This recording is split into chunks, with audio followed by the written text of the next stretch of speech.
बांग्लादेश हिंसा से जुड़ी इस वक्त की बड़ी खबर आपको दे दें। हिंसा के बाद भारत पहुंची हैं शेख हसीना।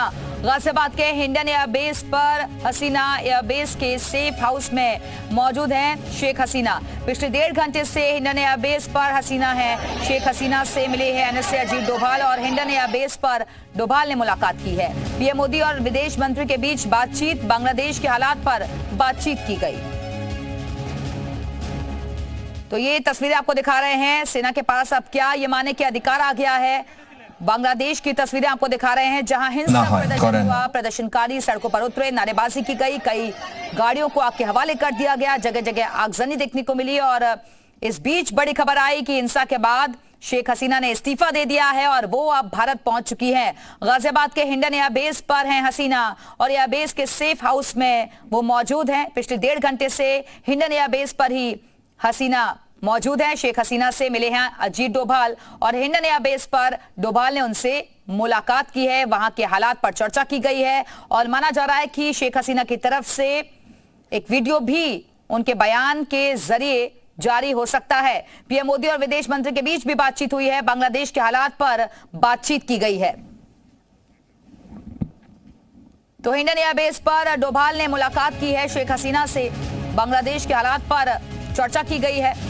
जबरदस्त बवाल विरोध देखने को मिला बांग्लादेश में, जिसके बाद उन्होंने देश छोड़ दिया है और वो भारत पहुंच चुकी हैं। फिलहाल ये तस्वीरें आपको दिखा रहे हैं, हिंडन एयरबेस की तस्वीरें हैं जहां पर शेख हसीना पहुंच चुकी है। एनएसए अजीत डोभाल से उन्होंने मुलाकात की है।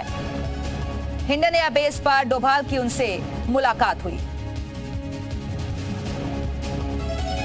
तो इस वक्त की बड़ी खबर, हिंडन एयरपोर्ट की तस्वीरें आप देख रहे हैं। बांग्लादेश में अब तख्ता पलट हो गया है। जबरदस्त बवाल विरोध की तस्वीरें देखने को मिली बांग्लादेश में की है और यहां तक कि पीएम हाउस तक में घुस गए थे प्रदर्शनकारी, जिसके बाद शेख हसीना ने इस्तीफा दिया। और अब ये तस्वीरें आपको दिखा रहे हैं, प्रदर्शनकारियों की तस्वीरें हैं। हेलीकॉप्टर से उन्होंने देश छोड़ दिया है। यही वो हेलीकॉप्टर है जिसमें मौजूद हैं शेख हसीना, जो कि अब पहुंच चुकी हैं हिंडन एयरबेस। भारत की दोनों तरफ सेना की सरकार ये माने, पाकिस्तान में जो हालात बने अब क्या वैसे ही हालात बांग्लादेश में भी हो चुके हैं, ये समझा जाए। तो इस वक्त की ये अहम खबर, शेख हसीना अब भारत पहुंच चुकी हैं। अच्छा जाबो যে এই ইন্টারিম গভর্নমেন্ট ফর্মের ব্যাপারে ওনার সাথে আলাপ আলোচনা করে। माना जा रहा है कि बांग्लादेश में अब सेना ही अंतरिम सरकार बनवाएगी, जिसमें सभी दलों की सहमति ली जाएगी। साथ ही सेना ने प्रदर्शनकारियों की मांग पर विचार करने का भी आश्वासन दिया है। मगर जिस तरह पड़ोसी देश में बुरे हालात बने, उससे कई सवाल भी खड़े हो रहे हैं। मसलन क्या बांग्लादेश में तख्ता पलट आर्मी और आईएसआई की मिलीभगत है? यह आरक्षण की आग है या फिर तख्ता पलट में जमात का हाथ है? क्या शेख हसीना के फरार होने के बाद अब सेना ही सरकार है? और सबसे बड़ा सवाल यह है कि पड़ोस में तख्ता पलट का भारत पर क्या इफेक्ट पड़ेगा? इन तमाम सवालों के जवाब आज हम आपको देंगे। बांग्लादेश में तमाम घटनाक्रम की इनसाइड स्टोरी जानने के लिए देखते रहिए राजनीति।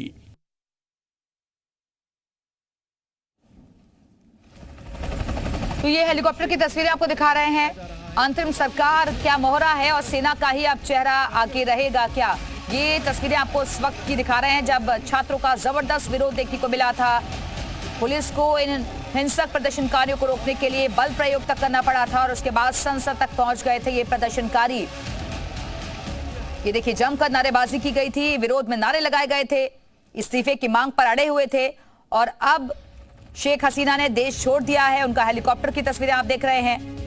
वो फिलहाल भारत पहुंच चुकी हैं, हिंडन एयरबेस पर मौजूद हैं और वहां एनएसए अजीत डोभाल से उनकी मुलाकात हुई है। बांग्लादेश के हालात पर चर्चा की गई है और बॉर्डर पर सुरक्षा का कड़ा पहरा इस वक्त नजर आ रहा है। भारत में भी सुरक्षा बॉर्डर पर बढ़ा दी गई है। खासतौर पर नजर कोलकाता पर रखी है।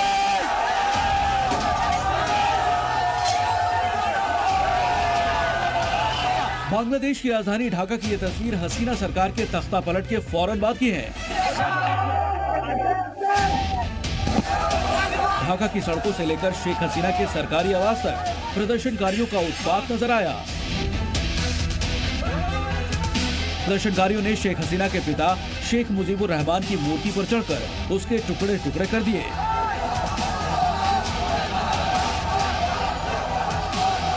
तो उनकी पार्टी अवामी लीग के दफ्तर में भी घुसकर आग लगा दी।